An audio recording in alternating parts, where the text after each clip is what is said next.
kalau misalnya ditanya sama Demiro yang di sepanjang 9 tahun yang lalu, mungkin aku bakal jawab I don't know sih. Aku nggak tahu. Aku ingat banget pas awal masuk SMP kelas 1, kan kalau di sekolah kita duduk di bangku terus seharian. Gak seharian tapi ada waktu jam istirahat, ada waktu ketika kita beri hormat sama guru, harus berdiri, ada waktu juga ketika kita harus jawab soal ke depan kelas. Dan dalam satu hari itu aku bakal ngitung berapa kali aku duduk di kursi. Dan setiap pulang sekolah aku selalu ngegesek tulang kering kaki aku ke kursi selama sebanyak aku duduk dalam satu hari. Karena aku ngerasa aku udah duduk di kursi itu dan kursi itu sakit, jadi aku harus balas nyakitin diri aku ke kursi itu supaya seimbang. Dulu aku suka banget sama angka 4. Jadi aku mandi 4 kali, sikat gigi 4 kali, ngambil gayung 4 kali, terus pasang sepatu 4 kali sebelum sekolah, kedip harus 4 kali gitu. Dan kalau misalnya aku nggak ngelakuin itu dalam satu hari, mungkin aku bakal mati atau aku bakal siap, atau orang tua aku bakal mati, atau orang sekitar aku bakal mati. Aku juga selalu ingat dan selalu sadar kalau misalnya aku tuh sentuh apapun. Dan aku selalu cuci tangan kalau misalnya aku bisa sentuh sesuatu atau seseorang. Bukan karena aku jijik atau apa, tapi karena aku nggak suka, aku nggak bisa ada hal lain atau orang lain yang ninggalin jejak di diri aku selain aku. Jadi aku bakal mandi, aku bakal ganti baju, aku bakal cuci tangan untuk ibaratnya menghilangkan jejak itu. Dan kalau aku nggak ngelakuin itu, aku nggak boleh ngapa-ngapain. Ya aku tahu pasti dalam pikiran kalian sekarang, kok aneh sih, kan itu cuma pikiran, nggak mungkin bisa terjadi. Apalagi itu pikirannya cuma ya hal-hal random yang nggak berhubungan sama hidup dan mati kayak gitu. Nggak mungkin juga aku nggak ngelakuin itu langsung mati kan. Aku tahu itu cuma pikiran, tapi ya gini cara kerja otak aku. Aku adalah pasien klinikal gangguan obsesif kompulsif, atau yang biasanya kita kenal dengan obsesif kompulsif disorder, yang merupakan salah satu penyakit mental yang berhubungan dengan gangguan kecemasan. Singkat ceritanya, buat yang punya OCD itu, mereka nggak bisa mengontrol pikiran mereka sendiri. Berawal dari pikiran obsesif atau pikiran yang mengganggu, itu kita selalu memikirkan hal itu tanpa terkecuali dan tanpa henti. Kita nggak tahu kapan harus kita stop, kapan harus mulai. Karena kita punya kontrol yang minim banget sama pikiran kita. Nah, yang kepikiran terus itu timbul rasa ingin menghilangkannya dengan cara melakukan perilaku kompulsif. Contoh, cuci tangan, balas kiri dan kanan, terus juga mengulang sesuatu, itu semua dilakuin karena dari pikiran obsesif itu ada anxiety yang sangat-sangat mengganggu, ada kecemasan yang sangat mengganggu. Supaya kecemasan itu hilang, aku harus ngelakuin perilaku kompulsif itu. Dan kalau misalnya nggak ngelakuin, ya cemasnya itu bisa berupa kayak takut atas kematian, kesialan, atau teman terdekat mati, atau hal-hal yang sifatnya sangat-sangat menakutkan. Dan ya itu cuma pikiran, tapi itulah cara kerjanya. Kita nggak punya kontrol. Dan kita tahu itu nggak benar, tapi it feels so real. Itu sangat-sangat terasa nyata. Aku mulai sadar sama gejala perilaku kompulsif aku itu umur 12 tahun, kelas 1 SMP. Dan pada saat itu aku sama sekali nggak tahu kenapa aku ngelakuin itu. Dan apa yang aku alami juga aku nggak tahu. Bahkan orang tua aku sempat bingung juga ini kenapa anaknya. Sampai pernah mikir apakah anaknya ini diguna-guna, sampai mau dibawa ke orang pintar malahan. Karena memang pada saat itu kesehatan mental bukan hal yang benar-benar diperhatikan sama keluarga-keluarga. Sampai akhirnya aku benar-benar didiagnosa dengan orang profesional, which is psikiater. Dan ternyata OCD adalah salah satu penyakit yang kebanyakan orang yang punya OCD itu sulit menghilangkannya 100% dan lebih memilih buat hidup dengan OCD.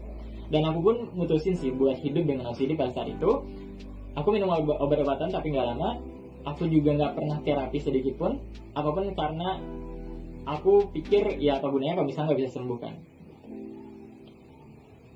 Aku juga nggak pernah kasih tahu siapapun, karena aku nggak mau dengar respon mereka, nggak mau lihat wajah mereka saat mereka tahu kalau misalnya aku punya OCD dengan gejala yang aneh menurut orang-orang lain.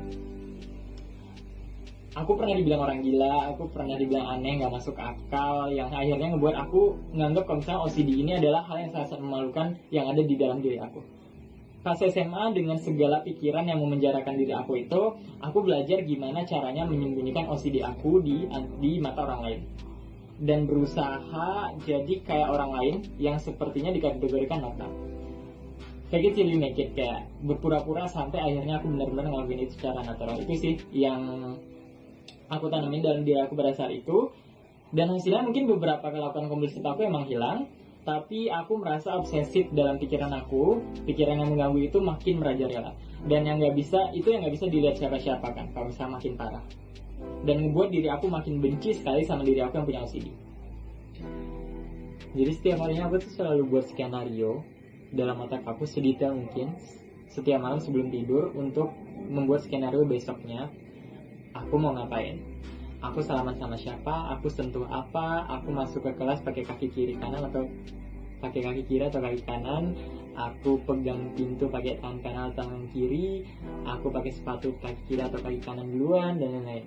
Sedetail itu, supaya menghindari gejala OCD aku yang bisa timbul, yang mungkin bisa dianggap orang aneh. 9 tahun lamanya aku banyak kehilangan teman, kehilangan kesempatan, dijauhin, dibenci, ngejauhin, mutusin pacar, nyakitin diri sendiri, yang sebenarnya aku nggak mau ngelakuin semua itu. Tapi kalau aku nggak ngelakuin, aku bakal mati, aku bakal sial, atau orang tua aku bakal mati, atau orang terdekat aku bakal mati. Sampai akhirnya pada akhir tahun 2019 aku sadar kalau misalnya aku adalah korban dari pikiran aku sendiri, yang nganggap kalau misalnya aku nggak berharga sama sekali kalau misalnya aku punya OCD. Dan aku sadar kalau misalnya aku nggak bisa menjarain diri aku karena orang lain, dan nyalahin orang sekitar yang juga aku penjarain dari asumsi aku. Mungkin ada satu quotes yang menggambarkan itu adalah, ini hidup kamu yang punya tanggung jawab, kamu nggak bisa nyalain orang lain kalau misalnya ada kesalahan fungsi dalam hidup kamu, karena hidup itu terus berjalan, dan yang paling penting itu adalah apa yang bakal kamu lakukan di detik selanjutnya dalam hidup kamu. Dan aku sadar kalau misalnya definisi self love yang banyak dibilang orang itu bukan cuma cinta sama diri sendiri, tapi gimana caranya cinta sama diri sendiri dan juga bisa merasa pantas kalau misalnya kamu tuh pantas ada di sekitar orang dan layak untuk dicintai selama lingkungan itu positif buat kamu. Dan ya kalau misalnya ditanya sama Demi yang sekarang, are you really okay? Aku bakal jawab, yes, I'm totally okay. Hal pertama yang aku lakuin adalah menerima diri aku sendiri dengan apa adanya. Aku sadar aku punya OCD, aku sadar aku juga hidup dengan itu, dan aku sadar itu adalah bagian dari diri aku, bagian dari diri Demi. Aku putusin untuk tetap hidup dengan OCD tanpa menyulitkan orang lain, dan yang paling penting tanpa menyulitkan diri aku sendiri. Dan aku sadar kalau selama aku masih jadi manusia dan lingkungan sekitar aku semuanya masih manusia, then I can seek for help, at least for support. Aku bisa cari bantuan, paling enggak buat support aku. Dan semenjak akhir 2019, aku coba komunikasikan sama orang-orang terdekat aku kalau misalnya aku punya OCD.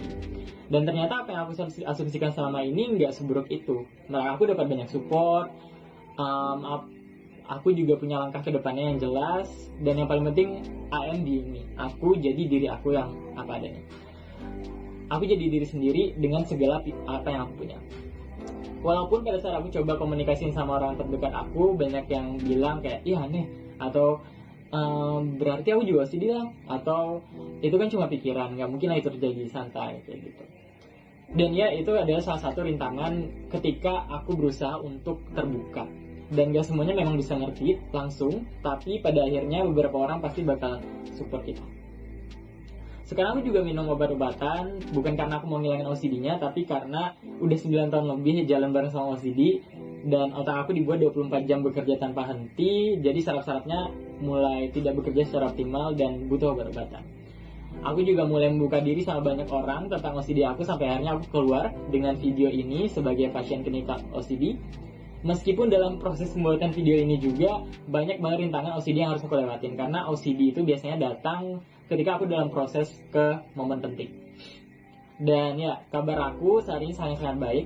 Aku sangat berterima kasih sama orang-orang yang sudah mendukung aku, dan juga sama diri aku yang udah ngebebasin diri aku dari penjara yang aku buat sendiri. Kalau ditanya selama ini tersiksa apa enggak ngelakuin banyak aktivitas kuliah, sekolah, organisasi, kerja, dan lain-lain, di satu sisi aku punya OCD juga. iya tersiksa, tapi itu aku sudah 1 tahun ngerasa aku nggak pernah lagi marah karena aku punya OCD, karena aku udah terima diri aku apa adanya. Dan di titik ini aku sadar kalau misalnya aku udah bisa melangkah jauh dari apa yang aku set limit aku. Dan ternyata dulu aku sering ditipu sama pikiran aku sendiri. Dan selama aku masih jadi manusia dan waktu aku masih ada, aku bisa melangkah lebih jauh lagi. Dan aku percaya kalian sebenarnya juga bisa. Sekarang aku masih hidup dengan OCD. Dan mungkin banyak dari teman-teman yang nonton video ini yang punya masalah yang sama, serupa, atau mungkin lebih lama daripada aku. Tapi aku cuma mau bilang gak ada yang terlambat.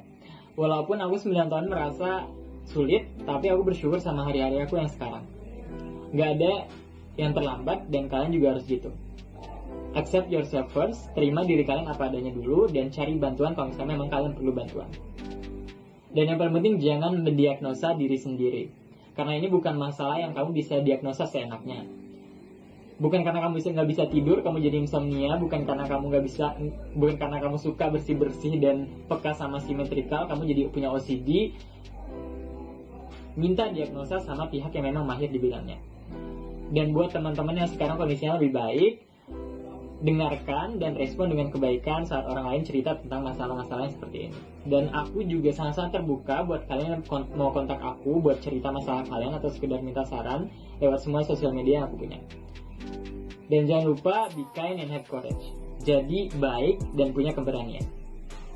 Terima kasih udah dengerin cerita aku. Terima kasih buat semuanya yang sudah support aku, teman-teman aku, dan yang paling penting sama aku yang sudah membebaskan diri aku dari 9 tahun penjara yang aku buat sendiri dan bisa bahagia tanpa asumsi. Oke. Buat kalian yang mau support teman-teman lainnya dengan cara yang keren, kalian bisa beli baju yang aku pakai. Tulisannya Are You Really Okay? Kalian bisa klik link yang ada di bio aku untuk beli bajunya. Dan semua keuntungan dari penjualan bajunya bakal aku sumbangin ke teman-teman yang membutuhkan, terutama teman-teman yang memiliki masalah mental health kayak gitu. Happy Mental Health Awareness Day.